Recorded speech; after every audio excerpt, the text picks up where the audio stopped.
ጤና ይስጥልኝ የተከበራችሁና የተወዳችሁ የኢትዮኒውስ ቤተሰቦች የለዜና ውጃችን ነው ጀምሯል። አዳዲስና ወቅታዊ መረጃዎችን ማስደመጥ ጀምረናል። በቅድሚያ አማር ዜናዎችን ነግራችኋለሁ። ሰብስክራይብ በማድረግ የኢትዮኒውስ ቤተሰብ ልትሆኑ ጋብዛለሁ።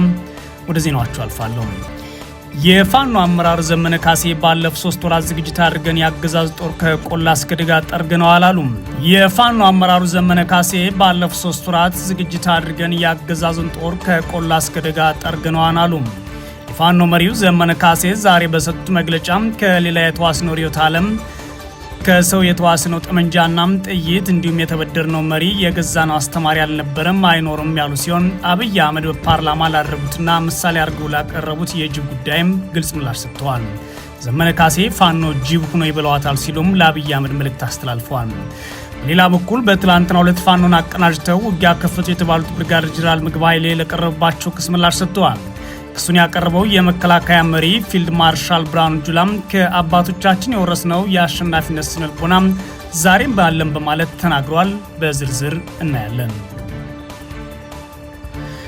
በአማራ ክልል የተለያዩ አካባቢዎች በፋኖ ኃይሎች የታወጀው ዘመቻ አንድነት ተከትሎ በአገዛዙ ጦርና ፋኖ ኃይሎች መካከል የሚደረገው ውጊያ ዛሬም ቀጥሏል። የአገዛዙ ከፍተኛ ወታደራዊ አመራሮች የተገደሉበት የጦር ካምፖች የወደሙበትና በርካታ አካባቢዎች ከአገዛዙ ነፃ እንደወጡ የተገለጸበት የሰሞኑ የፋኖ ኃይሎች የማጥቃት ዘመቻ አጠናክሮ እንደሚቀጥል ነው አመራሮቹም እየተናገሩ የሚገኙት። በዚህም ላይ ሪፖርት አዘጋጅተናል። ከ1 ሚሊዮን በላይ በምግብ እጥረት የተጎዱ ኢትዮጵያና ናይጄሪያን ህጻናት አደጋ ላይ ወድቀዋል ሲል የተባበሩት መንግስታት ድርጅት አስታወቀም። የተባበሩት መንግስታት ድርጅት የህፃናት ኤጀንሲ ዩኒሴፍ በኢትዮጵያና በናይጄሪያ እድሜያቸው ከ5 ዓመት በታች የሆኑ 1.3 ሚሊዮን ዜጎች አስቸኳይ እርዳታ ያስፈልጋቸዋል ብሏል። በዚህም ላይ ተጨማሪ አለን። የኖርዌይ መንግስት ዜጎች ወደ ኢትዮጵያ እንዳይሄዱ አሳሰበ። የአገሪቱ ውጭ ጉዳይ ሚኒስቴር በኢትዮጵያ ያሉ የኖርዌይ ዜጎች በተለይም ወደ ተለያዩ ክልሎች እንዳይሄዱ ሲል አሳስቧል። የሚለውን በዝርዝር እናያለን። በሱዳን ኢትዮጵያውያን በሚኖሩበት መጠለያ ጣቢያ በተነሳ እሳት የ2 ህጻናት ህይወት አልፏል። በተለይም ከትግራይ ተፈናቅለው የሄዱት እነዚህ ኢትዮጵያውያን በአሁኑ ሰዓት በአስቸጋሪ ሁኔታ ውስጥ አሉ የተባለ ሲሆን ጦርነቱ ካረሰባቸው አደጋ በተጨማሪ እንዲህ አይነት የእሳት አደጋዎች እየፈተኗቸው ይገኛሉ የተባለው። በዚህም ላይ ተጨማሪ አለን። ተመልካቾቻችን ወደ ዝርዝሩ አልፋለሁ፣ አብራችሁን ቆዩ። የፋኖ አመራሩ ዘመነ ካሴ ባለፉት 3 ወራት ዝግጅት አድርገን ያገዛዙ ጦር ከቆላ እስከ ደጋ ጠርገነዋል አሉ። የፋኖ መሪው ዘመነ ካሴ ዛሬ በሰጡት መግለጫ ከሌላ የተዋስነው ሪዮት ዓለም የሰው የተዋስነው ጠመንጃና ጥይት የተበደርነው መሪ የገዛነው አስተማሪ አልነበረም አይኖርም ያሉ ሲሆን አብይ አህመድ በፓርላማ ላደረጉት ንግግርም ግልጽ ምላሽ ሰጥተዋል። በትላንትናው ዕለት ፋኖን አቀናጅተው ውጊያ ከፈቱ የተባሉት ብርጋዴር ጄኔራል ምግብ ኃይሌ ለቀረበባቸው ክስ ግልጽ ምላሽ ሰጥተዋል። ክሱን ያቀረበው የመከላከያ መሪ የሆኑት ፊልድ ማርሻል ብርሃኑ ጁላ ደግሞ አሁንም የአሸናፊነት ስነልቦና አለን በማለት ዛሬ ተናግረዋል። ከሰሞኑ በመላው አማራ ክልል ዞኖች የፋኖ ኃይሎች ዘመቻ ለአንድነት በሚል የከፈቱት ውጊያ አነጋጋሪ ሆኗል። ውጊያው በአገዛዙ ላይ ከባድ ኪሳራ እንዳሳደረ በተለያዩ ፖለቲከኞችና በመሪዎች እየተገለጸ ይገኛል። ዛሬ መግለጫ ከሰጡት የፋኖ አመራሮች መካከል አንዱ የሆኑት ዘመነ ካሴ ዘመቻ አንድነት በሚል እየተደረገ ያለው ውጊያ ለአገዛዙ እጅግ አስደንጋጭ ሆኖበታል ይላሉ። ዘመነ በመግለጫቸው ትግላችን የራሱ የሆነ ተፈጥሯዊ ዑደት አለው ያሉ ሲሆን ላለፉት 3 ወራት የፋኖ አመራሮች ራስን በመገምገም ሰራዊትን በማደራጀት ብሎም ከባባዊ ሁኔታዎችን በመገምገም ሰፊ ስራ ሰርተው ገብተውበታል ይላሉ። ማናቸውም አይነት ለአንድ ዓላማ የተሰባሰቡ ሰዎች የፈጠሯቸው ድርጅቶች የሳሙና ፋብሪካም ይሁን የኛ አይነት ህዝባዊና አብዮታዊ ትግሎች የራሳቸው ባዮሎጂ አላቸው።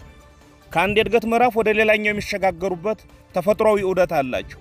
ልክ አባጨጓሬ ከእንቁላል ተነስቶ ወደ የሚያምር ቢራቢሮነት የሚቀየርበት አይነት የህይወት ዑደት። ይህን በቅጡ የሚረዱ የአማራ ፋኖ አመራሮች በዚህ ቅጽበት የቆሙንበት 1 ሜትር የሆነ መሬትና ሁኔታ እንኳን በዚህ የለውጥ ሂደት ውስጥ ያለ ለውጥንም የፈለገ መሆኑን በመገንዘብ ላለፉት 3 ወራት በአንድ እጃቸው አደረጃጀቶችን በመፈተሽና በመልሶ ማደራጀት በጥልቅ ግምገማና ርማት አካባቢያዊ አንድነቶችን በማበጀት በአመራርና ኮማንዶ ስልጠናዎች ወዘተ ራሳቸውን ሰቅዘው ይዘው በሌላ እጃቸው ጠላት ላይ በመተኮስና የብልጽግናን ወታደራዊ ኢኮኖሚያዊና ዲፕሎማሲያዊ ካምፕ በማፍረስ አብዮቱን ሊጠልፉ ያሰፈሰፉ የሩቅና የቅርብ ኃይሎችን በየግንባሩ በመመለስ ላይ እየተጓዙ በባጁበት ወኔውና ጉልበቱ ተመጦ የሥርዓቱ ጓዳ ጎድጓዳ ተገልጦ የዳንኤል ክብረት የክህደት አፍ ብቻ የቀረው የአብይ አህመድ ዘረፈጅ ቡድን ፋኖ ተዳክሟል፣ ፋኖ አርጅቷል፣ ፋኖ አንድ ጥይት መተኮስ አቅቶታል፣ ፋኖ ቁሞ መተኮስም በአንድ መቆምም ተስኖታል ወዘተ ሲለን ሰነበት። ዘመነ ካሴ የብልጽግና ቡድንን ስንፍናና ድንቁርና ተረድቷል ያሉትን የፋኖ ኃይል በቆላና በድጋ በድንገት በከፈተው የተጠና ውጊያም ያገዛዙን ኃይል ጠርጎታል ሲሉም ይናገራሉ። ይህንን የብልጽግና ቡድን ስንፍናና ድንቁርና በቅጦ የተረዳው የአማራ ፋኖ ብልጽግና በራሱ ምላስ ራሱን አታሎና ሸንግሎ አባብሎ በተኛበት አሳቻ ሰዓት ሳያጉረመርም ደጋው ላይ ዘንቦ ሊገድቡት የማይችል ደራሽ ጎርፍ ሆኖ ቆላውንና ከተሞችን ሳይቀር አጥለቀለቀው። የብልጽግናን ጉድፍ እዚህም እዛም እያግተለተለ ጠረገው። ምድሩም ሰማዩን በደስታ ሳቀ። በፋኖ ብቃት ዓለም ተደነቀ።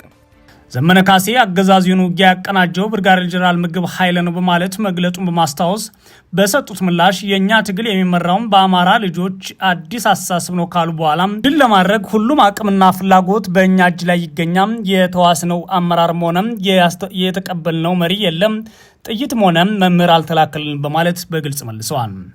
በዚህ የተደናገረውና የደነገጠው የብልጽግና የሞት ስብስብ እነገሌ መርተዋቸው ጀነራል ገሌ ያቀናጅቷቸው የሚል ለሰሚ የሚያስንቅና የሚያስቅ መግለጫ የአብይ አህመድን የዘር ማጥፋት ፕሮጀክት ሜዳ ላይ በሚመራው ተቋም በኩል አውጥቷል። የኛ ትግል ከሌላ የተዋሰው ርዕዮት፣ ከሰው የተዋሰው ጠመንጃና ጥይት፣ የተበደረው መሪ፣ የገዛው አስተማሪ አልነበረውም፣ የለውም፣ አይኖረውም።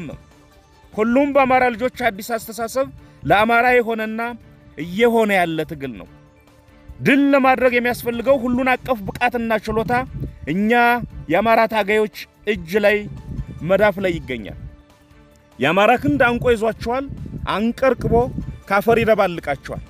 ይህ አሁን እየተደረገ ያለው ውጊያ ግቡን መጥቶ ይጠናቃል የሚሉት ዘመነ ካሴ የትግሉ አንድነት አጠናቀን ወደ ሌላ እንቅስቃሴ እንገባለን፣ ሁለተኛው ምዕራፍም በቅርብ ይታወጃል ሲሉ ነው የሚናገሩት። ከዚህ አኳያ ዘመቻ አንድነት ብዙ ጥልቅ ግቦችን ያዘለ ዘመቻ ነው። አንደኛውን ግብ መቶ መጥቷል። የአማራን ትግል በአንድ መዋቅር በመጠርነፍ ምዕራፍ አንድ ይጠናቀቃል። የትግሉን አንድነት አረጋግጦ ወደ ምዕራፍ 2 ግዙፍ ስትራቴጂክ ግብ ይንቀሳቀሳል። የአማራ ሕዝብ የድል ካባ ይጎናጸፋል። ይሄው ነው። በዚህ አጋጣሚ የ21ኛው ክፍለ ዘመን ካሊጉላ አብይ ሆይ ያገዛዙ መሪ አብይ አህመድን የ21ኛው ክፍለ ዘመን ካሊጉላ ማለት የጠሩት ዘመነ ካሴም የጅብ ግልገል ይዘው ይዋጉኛል ማለት ኋላ ቀር በሚል ጭምር የተሳደቡትና በፓርላማ ላቀረቡት አቤቱታ በዚህም እኛ የምንዋጋው በእምዬ ምኒልክ በልጅ ኢያሱም በአጼ ቴዎድሮስና በበላይ ዘለቀ እንዲሁም በጀነራል አሳምነው ጽጌም መንፈስ እየተመራ ነው ያሉ ሲሆን የአማራ ትግል ጅብ ሆኖ ይበላዋታል፣ ይጠብቁ ይላሉ። አማራ በጅብ ግልገል ሳይሆን በእምዬ ምኒልክ በአጼ ቴዎድሮስ በልጅ ኢያሱ በበላይ ዘለቀና በጀነራል አሳምነው ጽጌ ግልገሎች እየተመራ ገጥሞሃል። እጣ ፋንታ አሳፋሪ ውድቀት ነው ይልሃል። የአማራ ጀግኖች ትግል ጅብ ሆኖ ይበላሃል። አማራን ጨርሰ ሳታጠፋው በህብረቱ ያጠፋል፣ በፍጹም አንድነቱ ያሸንፋል። በጅብ ቆዳ ሳይሆን በአባቶቹ አምላክና በአባቶቹ ጥበብ የሚታገዘው አዲሱ ትውልድ መቀመቅ ይከታል። ድል ለአማራ ሕዝብ፣ አንድ አማራ፣ አዲስ ትውልድ፣ አዲስ አስተሳሰብ፣ አዲስ ተስፋ። መጋቢት 13 2017 ዓ.ም አርበኛ ዘመነ ካሴ። ይህ በእንዲህ እንዳለም የአገዛዙ መከላከያ ኃይል በትላንትናው ዕለት የትግራይ ሰራዊት አመራር የሆኑት ብርጋዴር ጄኔራል ምግብ ኃይለም የአማራ ፋኖ ኃይሎችን አቀናጅተው ዘመቻ አንድነት በሚል የከፈቱት ውጊያ በበላይነት አጠናቅ ያለው ከማለቱ ባለፈ ጄኔራል ምግብ ኃይለም የአማራን ፋኖን እያደራጁና እየመሩ ነው ማለት መክሰሱ ተከትሎም ጄኔራሉ ምላሽ ሰጥተዋል። ከኢትዮ ፎረም ጋር ቃለመጠይቅ ያደረጉት ምግብ ኃይለም የአገዛዙ መከላከያ ኃይል አገዛዙ ያቀረበው ክስ ውሸት ነው ሲሉ መልሰዋል። ፕሪቶሪያ ውል መሰረት ነው ሁሉም ነገር እየሄደ ያለው። ስለዚህ ከፕሪቶሪያ ውል ውጭ ያለ አግባብ ከኤርትራ ይባላል አንዳንዴ ከፋኖ ደግሞ አሁን የመጣል ሌላም ሊመጣ ይችላል። እንደዛ አይደለንም እኛ፣ ሊሆንም አይችልም፣ አናረገውም በፍጹም። ይሄ ደግሞ ይታወቃል። ስለዚህ ከውል ፕሪቶሪያ ከስምምነቱ ውጭ የሚደረግ እንቅስቃሴ እንታገላለን፣ እናስተካክላለን። ወደ ትክክለኛ መንገድ እንዲገባ ጉዳዩ ነው። እንደ ሰራዊት ከፋኖ ሁሉም ነገር ተግባራዊ እንዲሆን የምንጥር ነው። ስለዚህ የፋኖ የሚባለውን እንቅስቃሴ የራሱ የሆነ እንትን ሊኖረው ይችላል። እኛ ከፋኖ ጋር ከአግባብ ውጭ ግንኙነት የለንም። ጀነራል ምግብ ኃይለ በምላሻቸው በተለያዩ ጊዜያት የቀረቡባቸው ወንጀላዎች ጨምሮ በሐሰት የሚደረጉ ፖለቲካዎች ናቸው ያሉ ሲሆን አገዛዙ በትላንትናው ዕለት ያቀረበው ክሶችን በሙሉ ውድቅ አድርገዋል። በተለያዩ የሀገሪቱ አካባቢዎች የፖለቲካ ጥያቄ ካላቸው ወጣቶች ጋር ለ7 ዓመታት የሚዋጋው የብልጽግና ሰራዊትን የሚመሩት ፊልድ ማርሻል ብርሃኑ ጁላ ዛሬም እኛም የአባቶቻችን የአሸናፊነት ስነልቦና ይዘናል ሲሉ ተደምጠዋል። ፊልድ ማርሻሉ በዋሽ አርባ የሜካናይዝድ እዝ ያሰለጥናቸውን ወታደሮች ሲያስመርቁም በአየር ኃይል፣ በሳይበር፣ በሜካናይዝድ በማዘመን ውጊያን አጭር ጊዜ የመጨረሻ አቅም ገንብተናል ሲሉ ደስክሯል። ይህን የሚናገሩት ፊልድ ማርሻል ብርሃኑ ጁላ ላለፉት 7 ዓመታት ከኦሮሞ ነጻነት ጦር ጋር፣ ላለፉት 5 ዓመታት ከትግራይ ኃይሎች ጋር፣ ላለፉት 2 ዓመታት ከአማራ ኃይሎች ጋር የሚያደርጉትን ውጊያ ማጠናቀቅ ቀርቶ የረባ ውጤት እንኳን ማስመዝገብ ባልቻሉበት እውነተኛ ሁኔታ ላይ ነው። ታዲያ ፊልድ ማርሻሉ የውጊያ ስነልቦናችን የአሸናፊነት ስነልቦና ነው የሚሉ ሲሆን ከፍተኛ ኃይል ገንብተናል፣ የጦር መሳሪያ ማምረተን አስታጥቀናል፣ ውጊያን በሩቁ ለማስቀረት የሚያስችል ጦር ገንብተናል ማለት ዛሬ ተናግረዋል። ፊልድ ማርሻሉ የትኛውን ውጊያ እንዳስቀሩ ባይታወቅም ጠላቶቻችን ከኛ ጋር ውጊያ ከመግባታቸው በፊት ደጋግመው እንዲያስቡ አድርገናቸዋል ማለት በአፋር ክልል ተገኝተው ዛሬም ሲናገሩ ተደምጠዋል። በአማራ ክልል የተለያዩ አካባቢዎች በፋኖ ኃይሎች የታወጀውን ዘመቻ አንድነት ተከትሎ በአገዛዙ ጦርና በፋኖ መካከል የሚደረገው ውጊያ ዛሬም ቀጥሏል። የአገዛዙ ከፍተኛ ወታደራዊ አመራሮች የተገደሉበት፣ የጦር ካምፖች የወደሙበትና በርካታ አካባቢዎች ከአገዛዙ ነጻ እንደወጡ የተገለጸበት የሰሞኑ የፋኖ ኃይሎች የማጥቃት ዘመቻ ተጠናክሮ እንደሚቀጥል ነው አመራሮቹ እየተናገሩ የሚገኙት። በጎንደር ከተማ ባህር ዳር መውጫ አቅጣጫ የሚገኙ 2 ክፍለ ከተሞች ትላንት ምሽት ጀምሮ ከባድ ውጊያ መደረጉን የአካባቢ መረጃ ምንጮች ለኢትዮኒውስ አረጋግጠዋል። የፋኖ የመረጃ ምንጮች በኩላቸው በጎንደር ከተማ ጠዳና ዞ ድማዛ ክፍለ ከተማ ላይ መጠነ ሰፊ የማጥቃት ውጊያ እያደረግን ነው ሲሉ አረጋግጠዋል። ከአገዛዙ ጦር ጋር ከባድ ውጊያ እያደረግን እንገኛለን። በጎንደር ዩኒቨርሲቲ ጠዳ ካምፓስ፣ በጠዳ 7ኛ ፖሊስ ጣቢያና አቅራቢያ ባሉ ተራራማ አካባቢዎች በሰፍረው የአገዛዙ ጦር ላይ ለተከታታይ 15 ሰዓታት ያልተቋረጠ ድብደባ አድርገናል። በዚህም ከ60 በላይ ወታደሮች ሲገደሉ ከ40 በላይ ደግሞ ቆስለዋል ሲሉ ነው የፋኖ ኃይሎች ያስታወቁትም። በሁለቱ የጎንደር ከተማ ክፍለ ከተሞች ውጊያ በሚደረግበት ወቅት ወደ ጠዳ ጎንደር የሚያስገቡ መንገዶች የሆኑት የማክሰኝትና የድጎማ እንዲሁም የእንፍራንዝ መስመሮች ተዘግተው መቆየታቸውን የሚያካባቢ ነዋሪዎች ተናግረዋል። በተመሳሳይ በማዕከላዊ ጎንደር ዞን ምዕራብ በለሳም፣ ወራህላ እንዲሁም አርቢት ከተሞች ተቆጣጥረዋል ሲሉ የፋኖ ኃይሎች አስታውቀዋል። በተያያዘም በደቡብ ጎንደር ዞን ደብረ ታቦር አቅራቢያ የአገዛዙ ጦር አባላት ላይ በደረሰው የደፈጣ ጥቃት በርካቶች መጎዳታቸውም ታውቋል። በፋኖ የታወጀው ዘመቻ አንድነት በጎጃም ሸዋና ወሎ በርካታ አካባቢዎች መቀጠሉን የታወቀው ይህ በፋኖ ኃይሎች የታወጀው ዘመቻ አንድነት ከጎንደር በተጨማሪ በጎጃም ሸዋና ወሎ በርካታ አካባቢዎችም ቀጥሏል። በዚህም የፋኖ ኃይሎች የአገዛዙ ወታደሮች ካምፖች ማጥቃታቸውንና ከተሞችንም ከአገዛዞች ማስለቀቃቸውን እንዲሁም ከፍተኛ ሰብአዊና ቁሳዊ ጉዳት ማርሳቸውን አስታውቀዋል። የአማራ ፋኖ በጎጃም በዘመቻ አንድነት 4ኛ ቀን በሜጫ ማሬት ከተማ የነበረው የአገዛዙ ጦር ላይ ከፍተኛ ጥቃት በመክፈት በአካባቢው ማስለቀቅ ሲቻል፣ በዳጊ ከተማ እየተደረገ ባለው ውጊያ የፋኖ ኃይል መቋቋም ያልቻለው የአገዛዙ ጦር ስላሴ ገብርኤልና ሚካኤል ቤተክርስቲያናትን ምሽግ በማድረግ ራሱን ለማትረፍ እየሞከረ ነው ሲል አስታውቋል። በተመሳሳይ የፋኖ ኃይሎች በገርጨጭ ከተማ በሚገኙ አገዛዝ ጦር ላይ ውጊያ መክፈታቸው ታውቋል። ምስራቅ ጎጃም ባሶ ሊበን ኮርክ ከተማ በተመሳሳይ በፋኖ ኃይሎች ጥቃት ሲፈጸምባቸው፣ በደጀን ወረዳ የሚገኙ የሚኒሻና አድማ ብተና አባላት ደግሞ ወገናችን በድሮና በከባድ መሳሪያ ማለቁን ሳያንስ የኑሮ ውድነት ህዝባችን እያሰቃየው ከእናንተ ጋር አንሰራም የሚል ተቃውሞ በማቅረባቸው በአዛዦቻቸው ላይ ተኩስ ከፍተው ከፍተኛ ጉዳት መድረሱ ተሰምቷል። በተያያዘም በባህር ዳር የቀበሌ 8 የፖሊስ አዛዥ ምክትል ሳጅን ጌታቸው በቀለ በተፈጸመባቸው ጥቃት መገደላቸውን ኢትዮኒውስ አረጋግጣለች። በሰከላና ቲሊሊ ቀጠና አሽፋና አካባቢ የነበረው የአገዛዙ ጦርም ዛሬ የፋኖ ኃይሎች የፈጠሩበትን ጫና ተከትሎ ሙሉ ለሙሉ አካባቢ ለቆ መውጣቱን የፋኖ የመረጃ ምንጮች ለኢትዮኒውስ ተናግረዋል። በሌላ በኩል የአገዛዙ ጦር በአዴትና ቋሪት መስመር በሚገኘው ምላጭ በር የተባለ አካባቢ 6 ለእርሻ ስራ ወደ በረሃ የሚጓዙ ንጹሃን በግፍ መግደሉን የኢትዮኒውስ የመረጃ ምንጮች ተናግረዋል። ግድያው የተፈጸመበት መጋቢት 10 2017 ዓ.ም ነው የሚሉት የመረጃ ምንጮች የአገዛዙ ጦር አርሶ አደሮችን ከመንገድ አግቶ ወደ ይልማና ዴንሳ ወረዳ ምላጭ በር በመውሰድ በጥይት ገድሏቸዋል ይላሉ። የተጎጂዎች ነዋሪነት ከቋሪት ወረዳ ቢሆንም የአገዛዙ ጦር ግን አግቶ ወደ አዴት ከተማ በመውሰድ አንድ ቀን ከቆየ በኋላ ምላጭ በር መልሶ ወስዶ የገደላቸው በውጊያ የተሳተፉ ለማስመሰል ነው ሲሉ ነው የመረጃ ምንጮች ጭምር የተናገሩት። ይህ በእንዲህ እንዳለ በአማራ ክልል የሚደረገው ውጊያ አጠናክሮ በቀጠለበት በዚህ ወቅት በቅርቡ የተቋቋመው የአገዛዙ ሜካናይዝድ እዝ በፈታኝና በአስቸጋሪ የመሬት ገጽታ ግዳጁ መወጣት የሚችል ኃይል ገንብቷል ሲል ዛሬ አስታውቋል። የሜካናይዝድ እዙም አዛዥ ሜጀር ጀነራል ከፍያለው አምዴ ዛሬ መጋቢት 13 ቀን 2017 ዓ.ም ሰልጣኞችን ሲያስመርቁ ለጠላት የማይቀመስ ጠንካራ የሜካናይዝድ ኃይል መሆናችንን እንቀጥላለን ሲሉ ተደምጠዋል። ከ1 ሚሊዮን በላይ በምግብ እጥረት የተጎዱ ኢትዮጵያና ናይጄሪያን ህጻናት አደጋ ላይ ናቸው ተባለ። የተባበሩት መንግስታት የህጻናት ኤጀንሲ ዩኒሴፍ በኢትዮጵያና ናይጄሪያ እድሜያቸው ከ5 ዓመት በታች የሆነና ለከፋ የምግብ እጥረት የተጋለጡ 1.3 ሚሊዮን ህጻናት በዚህ ዓመት ወሳኝ የህይወት አድን ድጋፍ የማጣት አደጋ ተጋርጦባቸዋል ብሏል። ኤጀንሲው በሚቀጥሉት 2 ወራት ውስጥ በሁለቱ ሀገራት ህጻናት ላይ የሚደርሰው የተመጣጠነ ምግብ እጥረት ለማከም የሚያቀርበው የነፍስ አድን ምግብ እርዳታ በማጣት ምክንያት እንደሚጨርስ ገልጿል። ኤጀንሲው የገጠመውን የህይወት አድን ምግብ ድጋፍ በአሜሪካው ፕሬዚዳንት ዶናልድ ትራምፕ የውጭ እርዳታን በማቋረጣቸው ምክንያት ተባብሶ ቀጥሏል ብሏል። የዩኒሴፍ ምክትል ስራ አስፈጻሚ ኪት ቫንደር ሃይጅንደን አረብ ዕለት በጄኔቫ በሰጡት ጋዜጣዊ መግለጫ እንዳስታወቁት ባለፉት 25 ዓመታት የተመዘገቡት ውጤቶች በከፍተኛ የገንዘብ ድጋፍ ማሽቆልቆል ምክንያት ወደ ኋላ ሊመለሱና ሊቀለበሱ ይችላሉ ብለዋል። አዲስ የገንዘብ ምንጭ እስካልተገኘ ድረስ የዩኒሴፍ በግንቦት ወር በምግብ እጥረት የሚሰቃዩ ህጻናትን ለማከም የሚያግዘውን ህይወት አድን ምግብ እንደሚያልቅ ገንገምታለን ብለዋል። ይህም በኢትዮጵያ በየወሩ ህክምና የሚያስፈልጋቸው 74500 የሚገመቱ ህጻናት ላይ አስከፊ መዘዝ ያስከትላል ብለዋል። በናይጄሪያ በወር ወደ 800 ሺህ የሚጠጉ ህጻናት ህክምና የሚያስፈልጋቸው ሲሆን የህይወት አድን ምግብ አቅርቦት በዚህ ወርና በግንቦት መጨረሻ መካከል ባለው ጊዜ ውስጥ ሊያልቅብን ይችላል ሲሉም ቫንደር ሃይደንጀን ተናግረዋል።